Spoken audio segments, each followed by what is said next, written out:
عرب تاجر جب اپنے تجارتی سفروں میں مختلف لوگوں سے ملتے تو اسی طرح بعض عربوں نے یہودیوں سے اس قصے کو سنا اور اس کے بعض حصے سنے، تو ان کے ذہن میں حضرت یوسف کا نام تھا، تو واپس آ کر انہوں نے نبی صلی اللہ علیہ وسلم سے سوال کیا کہ کیا آپ یوسف کے قصے کے بارے میں کچھ جانتے ہیں؟ اگرچہ انہوں نے یہ سوال تمسخر کے انداز میں کیا تھا، آپ کو جج کرنے کے لیے کیا تھا کہ بھلا دیکھتے ہیں آپ کتنے سچے نبی ہیں، آپ کو پتا ہے یا نہیں پتا، آپ کو دنیا کی تاریخ کا کچھ علم ہے یا نہیں، لیکن اللہ سبحانہ وتعالیٰ نے قصے کو اس انداز میں بیان کیا کہ وہ قصہ خود انہی پہ چسپاں ہو گیا۔ تو آگے ہم دیکھیں گے کہ کس طرح قصہ یہاں سے شروع ہوتا ہے۔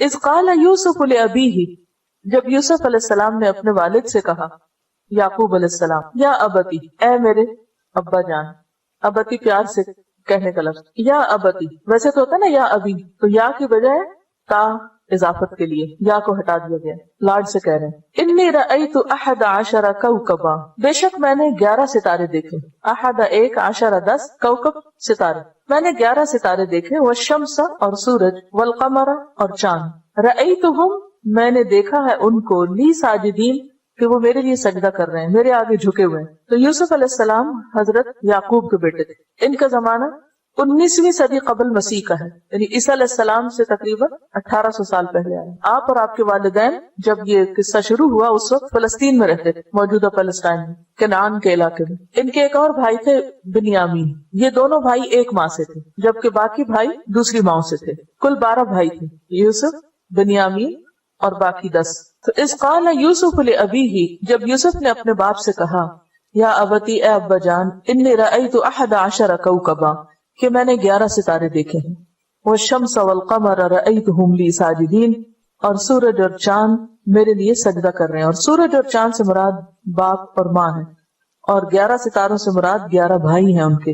اور وہ خواب کیا دیکھتے ہیں کہ وہ میرے آگے بہت احترام سے جھکے ہوئے ہیں۔ خواب 3 طرح کے ہوتے ہیں۔ نمبر 1، دل کی بات، یعنی جو باتیں آپ کے دل میں ہوتی ہیں وہی آپ کو خواب میں نظر آ جاتی ہیں۔ نمبر 2، شیطان کا ڈراوا، شیطان جیسے جاگتے ہوئے ہمارے ذہن میں وسوسے ڈالتا رہتا ہے، اسی طرح سوتے ہوئے بھی وہ ہمیں ڈراتا ہے۔ اور نمبر 3، اللہ تعالیٰ کی طرف سے بشارت، خوشخبری۔ عام لوگوں کو تینوں طرح کے خواب آتے ہیں، لیکن پیغمبر کا خواب تیسری قسم کا ہوتا ہے بس۔ کون سا؟ اللہ کی طرف سے بشارت۔ اور یہ جو اللہ کی طرف سے بشارت ہے، اس کے بارے میں حدیث میں آتا ہے، نبی صلی اللہ علیہ وسلم نے فرمایا، الرؤیا الصالحۃ جزء من 46 جزءا من النبوہ، بخاری اور مسلم کی روایت ہے یہ، کہ سچا خواب نبوت کا 46واں حصہ ہے۔ تو ابھی چونکہ آپ نبی تو نہیں بنے تھے، لیکن آپ کو بشارت ہو گئی خواب کے ذریعے کہ آپ پر ایک وقت ایسا آئے گا کہ جب آپ کے والدین اور آپ کے بھائی آپ کے سامنے جھک جائیں گے، یعنی اللہ تعالیٰ آپ کو عزت عطا کرے گا۔ اور یہ تعبیر 40 سال بعد رونما ہوئی، بعض کہتے ہیں 80 سال بعد۔ بہرحال حقیقت میں تو علم اللہ ہی کے پاس ہے، مگر یہ کہ ایک لمبے عرصے کے بعد یہ خواب حقیقی شکل میں آپ کے سامنے آیا، جب انہوں نے اپنے والدین کو اپنے ساتھ تخت پر بٹھا لیا تھا، اور اس وقت ان کے بھائی ان کے سامنے جھکے ہوئے تھے، جس کا ذکر اسی سورت کی آیت نمبر 100 میں آتا ہے، 100۔ وَخَرُّوا لَهُ سُجَّدًا، وہ اس کے آگے سجدہ کرتے ہوئے جھک گئے، گر پڑے۔ وَقَالَ، اور یوسف بولے، یا ابت ھذا تأویل رؤیایا، اے ابا جان یہ ہے تعویل، یہ تعبیر میرے خواب کی، من قبل جو اس سے پہلے میں نے دیکھی تھی، قد جعلها ربی حقا، میرے رب نے اس کو سچ کر دکھایا۔ تو اس سے یہ بھی پتہ چلتا ہے کہ جو سچے خواب ہوتے ہیں ان کی کوئی نہ کوئی تعبیر ہوتی ہے، اور وہ تعبیر سامنے بھی آ جاتی ہے۔ اس سلسلے میں ہمیں کیا رہنمائی دی گئی ہے؟ نبی صلی اللہ علیہ وسلم نے فرمایا، بخاری کی روایت ہے، جب تم میں سے کوئی پسندیدہ خواب دیکھے تو اسے بیان کر دے، یعنی کسی سے ذکر کر لے، لیکن کس کے سامنے ذکر کرے؟ جو خیر خواہ ہو، جو حاسد نہ ہو۔ اور اگر ناپسندیدہ خواب دیکھے تو کروٹ بدل لے، یعنی جس پہلو پہ آپ سوئے ہوئے اسے تبدیل کر لیں، اسی پر نہ سوئے رہیں، اور اس خواب کے شر سے اللہ تعالیٰ کی پناہ مانگے، اور کسی کے سامنے اس خواب کو بیان نہ کرے، منہ سے نہ نکالے، ذکر نہ کرے، تو اس خواب سے اسے کوئی نقصان نہ ہوگا۔ یہ بھی بخاری کی روایت ہے۔ کیا حکم ملتا ہے جب اچھا خواب آپ دیکھیں؟ سب سے پہلے تو یہ جاننا ضروری ہے کہ خواب کی 3 قسمیں، اور یہ چونکہ خواب ہر کوئی دیکھتا ہے کسی نہ کسی شکل میں، اس لیے ہر وقت آپ کسی سے نہیں پوچھ سکتے اور کسی سے ڈسکس نہیں کر سکتے، خود پتہ ہونا چاہیے ہم میں سے ہر ایک کو کہ خواب کی قسمیں کتنی، اور پھر خود انالائز کرنا چاہیے کہ میری خواب کس درجے میں ہے۔ پہلی تو یہ حدیث نفس، دل کی بات ہے۔ اگر آپ کوئی ایسی چیز دیکھ رہے ہیں کہ جس کے بارے میں آپ دن بھر سوچتے رہیں، یا اگلے دن کوئی وہی معاملہ پیش آنے والا ہے، مثلاً یہ کہ آپ کو کسی امتحان میں بیٹھنا ہے، یا کہیں کوئی ٹیسٹ دینا ہے، یا انٹرویو دینا ہے، یا کوئی اور اسی طرح کا معاملہ ہے، تو وہ کیا ہوگا؟ آپ کو خواب میں نظر آنے لگے گا، اور آپ خواب میں وہ آپ کے اپنے اندر کی پریشانی خواب میں ظاہر ہو جاتی. دوسری قسم کا خواب کون سا ہوتا ہے؟ شیطان کا ڈراوا. اس میں عموماً جو ڈراونے خواب ہوتے ہیں وہ شیطان کی طرف سے ہوتے ہیں، جو انسان کا دشمن ہے اور انسان کو پریشان کرنا چاہتا ہے. لیکن تیسری طرح کے خواب جو ہیں جو عموماً اٹھنے پر یاد بھی رہتے ہیں، جو شیطان کا ڈراوا ہوتا ہے، ڈراونے خواب، ان کا کوئی منہ سر نہیں ہوتا، کہاں سے شروع ہوئے کہاں ختم ہوئے، کوئی ایک بیچ کا حصہ تھوڑا بہت پریشان کو یاد رہ گیا اور باقی کچھ نہیں. تو اس لیے جو تیسری قسم کا خواب ہے صرف اس پہ توجہ دینی چاہیے. اور تیسری قسم کا خواب وہ ہوتا ہے کہ جو آپ نے نہ تو سوچا ہوتا ہے کبھی اس کے بارے میں، اور پھر یہ کہ بالکل روز روشن کی طرح آپ کے سامنے ہوتا ہے، گویا آپ وہاں پر موجود تھے، اور پھر یہ کہ اس کا کوئی نہ کوئی مطلب بھی بنتا ہے. اب اگر اس کو دیکھ کر آپ کی فیلنگ اچھی ہو تو آپ کسی کو سنا سکتے ہیں اپنا خواب، جیسے کہ نبی صلی اللہ علیہ وسلم کا طریقہ تھا کہ فجر کی نماز کے بعد آپ بیٹھتے اور صحابہ کرام سے خود پوچھتے کہ اگر کسی نے کوئی خواب دیکھا تو بتائیں، اور پھر خود بھی تعبیر کرتے اور صحابہ کو بھی کہتے کہ اگر کوئی تعبیر کرنا چاہے تو کرے. یہ بھی سکھانے کا ایک طریقہ ہے، یعنی یہ بھی تعلیم کا ایک طریقہ ہے. ایک تعلیم تو وہ ہے جو کتابوں میں جو باتیں لکھی ہیں ان کو سکھا دیا جائے، اور ایک تعلیم کیا ہے کہ انسانوں کے اوپر جو کیفیات گزرتی ہیں ان کو انالائز کرنا سکھایا جائے. تو یہ وقت وہ وقت ہوتا تھا جس میں آپ صحابہ کرام کی دل کی باتیں سنا کرتے تھے اور اس وقت ان کو رہنمائی دیا کرتے تھے. اب اس صورت میں اگر خواب اچھا ہے اور جس کو آپ سنا رہے ہو آپ کا خیر خواہ ہے تو کوئی حرج نہیں. لیکن اگر آپ سمجھتے ہیں کہ کوئی شخص ایسا ہے جو آپ کا رائیول ہے، مثلا کسی بھی اعتبار سے، بعض اوقات ہسبینڈ وائف بھی رائیول ہو سکتے ہیں، بعض اوقات بہن بھائیوں میں، جیسے اس قصے میں آپ دیکھیں گے تو بہن بھائیوں میں محبت بھی ہوتی ہے اور بہن بھائیوں میں حسد بھی بہت ہوتا ہے، خون کے رشتے. تو ایسی صورت میں خواب نہ سنائے جائے. اسی لیے آپ دیکھتے ہیں کہ یعقوب علیہ السلام اپنے بیٹے کو کہتے ہیں کہ خواب مت سنانا بھائیوں کو، ورنہ ایسا نہ ہو کہ وہ تجھے نقصان پہنچائے. اور پھر یہ کہ اگر خواب پریشان کن ہے، یعنی مطلب آپ کو سمجھ میں آ رہا ہے، کیونکہ ہوتا یہ کہ جو اچھا خواب ہوتا ہے اس کے دیکھنے پر جب آپ اٹھتے ہیں تو دل کے اندر ایک اطمینان سا ہوتا ہے، ایک خوشی سی ہوتی ہے، اور جو برا خواب ہوتا ہے اس کے دیکھنے پر آپ کے اندر ایک پریشانی سی ہوتی ہے. تو اب ہوتا کیا ہے، ہماری عادت یہ ہے کہ جب کسی بات پہ ہم پریشان ہوتے ہیں تو فوراً جو راستے میں نظر آئے اسے کھڑے ہو کے سنانے لگتے ہیں، اور سننے والے بھی اپنے آپ کو علامہ سمجھتے ہوتے ہیں اور مفتی اعظم، فوراً فتویٰ دے دیتے ہیں کہ اس کا یہ مطلب بنتا ہے، فوراً تعبیر کر کے سنا دیتے ہیں. صرف اس کو نہیں سناتے، 10 اور کو بھی سنا دیتے ہیں، فلاں نے یہ خواب دیکھا اور اس کا یہ اور یہ مطلب بنتا ہے. ان سب معاملات میں بے حد احتیاط کی ضرورت ہے، کیونکہ حدیث میں یہ بھی آتا ہے جب تک خواب کی تعبیر بیان نہ کی جائے تو وہ ایسے ہے جیسے پرندے کے پاؤں پر ہو. پرندے کے پاؤں کے اوپر، یعنی پرندے کا پاؤں کہاں ہوتا ہے؟ ہوا میں. جب اڑ رہا ہوتا ہے تو پرندے کا پاؤں ہوا میں نہیں، معلق ہے، وہ ہے اوپر، ہمارے سے اوپر ہوتا ہے نا پرندے کا پاؤں، یعنی وہ ابھی اترا نہیں ہوتا، نازل نہیں ہوتا، واقع نہیں ہوتا. جب خواب کی تعبیر بیان کر دی جائے تو وہ وقوع پذیر ہو جاتا ہے، نہیں پرندہ نیچے آ جاتا ہے اور وہ ہو جاتا ہے ویسا. تو اس لیے اس معاملے میں بے حد احتیاط کرنا چاہیے کہ سوائے اپنے قریب ترین لوگوں کے جن پر آپ اعتماد کرتے ہوں واقعی خواب نہ سنائیں کسی کو، برا خواب خاص طور پر. تو اس صورت میں پھر کیا کرے انسان؟ دل کی پریشانی کا علاج کیا ہو؟ کیونکہ آپ پریشان تو نہیں سارا دن رہنا، کیونکہ جب ایک بات ہے آپ نے دیکھی ہے اور آپ پریشان ہیں اور آپ کسی سے ذکر بھی نہیں کرنا چاہتے کہ معلوم نہیں سامنے والا کیا بول دے، کیونکہ آپ اسے یہ تھوڑی کہیں گے اچھا میں خواب سناؤں گا پر چپ رہنا تم، کیونکہ اگر آپ خود چپ نہیں رہے تو وہ کیسے چپ رہے. تو ایسی صورت میں آپ پھر اللہ کی طرف رجوع کریں اور دعا پڑھیں. ایاک نستعین کتاب ہے نا، اس میں برا خواب آنے کے اوپر دعا بھی موجود ہے. ویسے بھی رات کو سوتے ہوئے اگر وحشت ہو، خوف ہو، اس وقت بھی دعا پڑھی جاتی ہے، اعوذ بکلمات اللہ التامۃ من غضبہ وعقابہ وشر عبادہ ومن ہمزات الشیاطین وان یحضرون. میں اللہ تعالیٰ کے تمام کلمات کے ساتھ اس کے غضب، عذاب اور بندوں کے شر سے پناہ چاہتا ہوں، اور شیطانوں کے وسوسوں، نیز اس بات سے کہ وہ شیطان میرے قریب آئیں. ایک یہ دعا. لیکن برا خواب آنے کی دعا کیا؟ اللہم انی اعوذ بک من عمل الشیطان وسیئات الاحلام فانہا لا تکون شیئا. اے اللہ میں اپنے آپ کو تیری پناہ میں دیتا ہوں شیطان کے عمل سے اور برے خوابوں سے، کیونکہ وہ کوئی حقیقت نہیں رکھتے. یعنی انسان ان کو خود نگیٹ کرے کہ اللہ اگر کوئی چیز ایسی ہے بھی تو میری حفاظت کر، ورنہ یہ ہے کہ میرے دل سے اس کا خیال چلا جائے، کیونکہ خواب تو خواب ہی ہے نا، خیال ہے، ابھی اس کی حقیقت تو نہیں جب تک کہ وہ واقع نہ ہو جائے. اسی طرح ایک اور دعا بھی ہے، اعوذ بکلمات اللہ التامات التی لا یجاوزہن بر ولا فاجر من شر ما ينزل من السماء وما يعرج فيها ومن شر ما ذرأ في الارض وما يخرج منها ومن شر فتن الليل وفتن النهار ومن شر طوارق الليل والنهار الا طارقا يطرق بخير یا رحمان. میں اللہ تعالیٰ کے ان تمام کلمات کے ساتھ پناہ چاہتا ہوں جن سے نہ تو کوئی نیک بڑھ سکتا ہے اور نہ کوئی برا شخص، یعنی اچھا کرنے والا بھی اس سے آگے نہیں جا سکتا اور برا کرنے والا بھی، ہر اس چیز کے شر سے جو آسمان سے اترتی اور جو آسمان کی طرف چڑھتی، اور اس چیز کے شر سے جو زمین میں پیدا ہوتی اور جو اس سے باہر نکلتی، نیز رات اور دن کے فتنوں اور حادثات سے پناہ چاہتا ہوں، البتہ جو حادثہ بہتری کا باعث ہو وہ بہتر ہے اے رحم فرمانے والے، کیونکہ بعض واقعات زندگی میں ایسے ہوتے ہیں کہ جو انسان چاہتا تو نہیں لیکن اسی میں انسان کے لیے کچھ بھلائی ہوتی ہے. عسیٰ ان تکرہوا شیئا ویجعل اللہ فیہ خیرا کثیرا، اس مفہوم میں. قال، کہا کس نے؟ یعقوب علیہ السلام نے. یا بنی، اے میرے بچے، لا تقصص رؤیاک، نہ تم بیان کرنا اپنے خواب کو، علی اخوتک، اپنے بھائیوں پر، اپنے بھائیوں کے سامنے اپنا خواب نہ بیان کرنا. ایک ہوتا ہے رؤیا الف کے ساتھ اور ایک ہوتا ہے رؤیا گول تا کے ساتھ. رؤیا ہوتا ہے گول تا کے ساتھ آنکھوں سے دیکھنا، اور رؤیا خواب میں دیکھنا.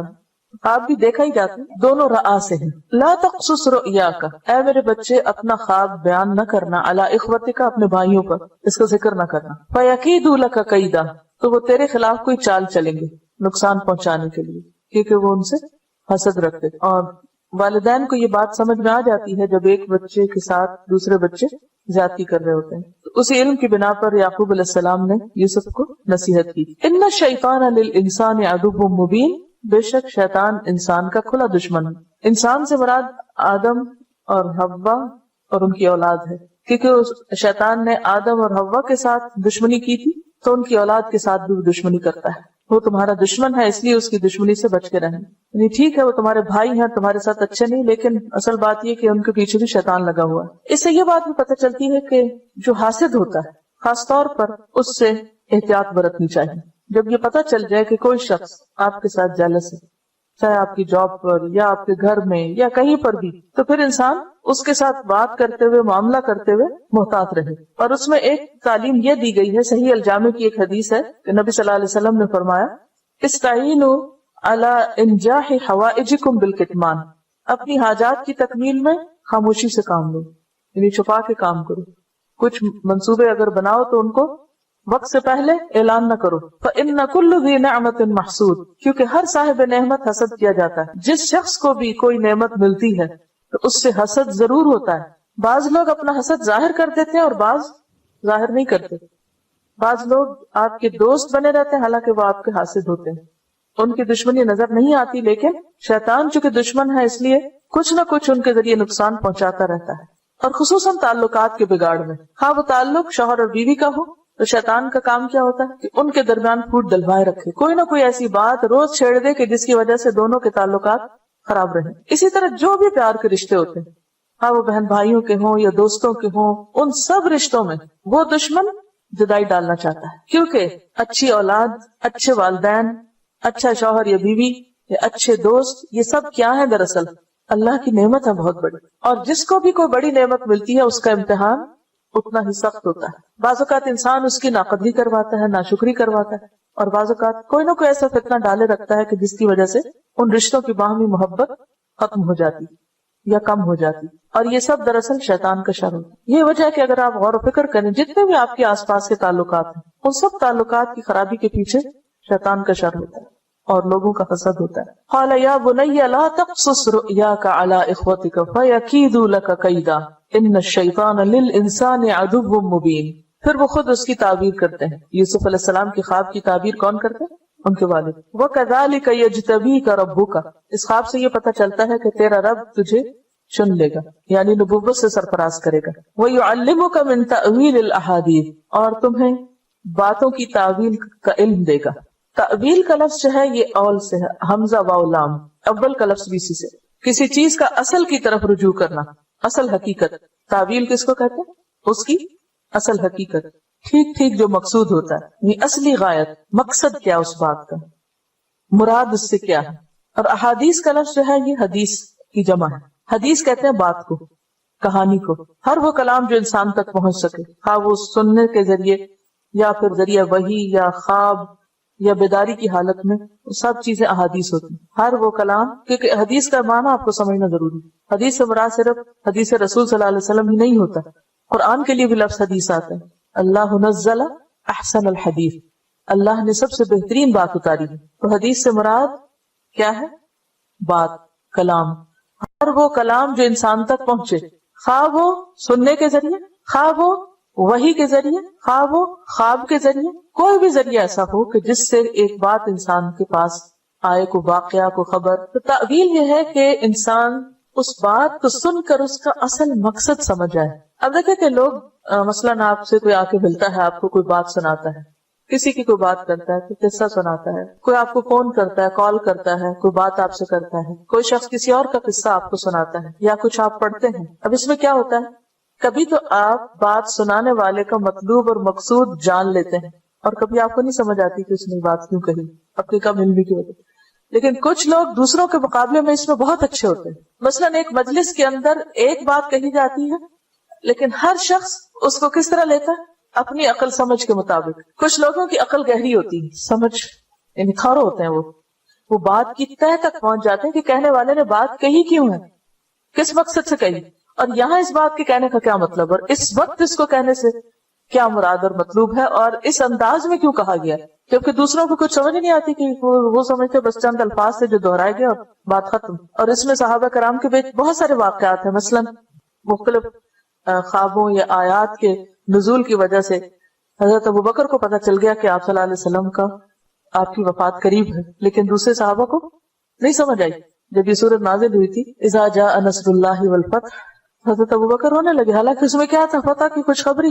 وَرَأَيْتَ النَّاسَ يَدْخُلُونَ فِي دِينِ اللَّهِ أَفْوَاجًا، واو اتنی بڑی کامیابی، سب لوگ مسلمان ہو گئے.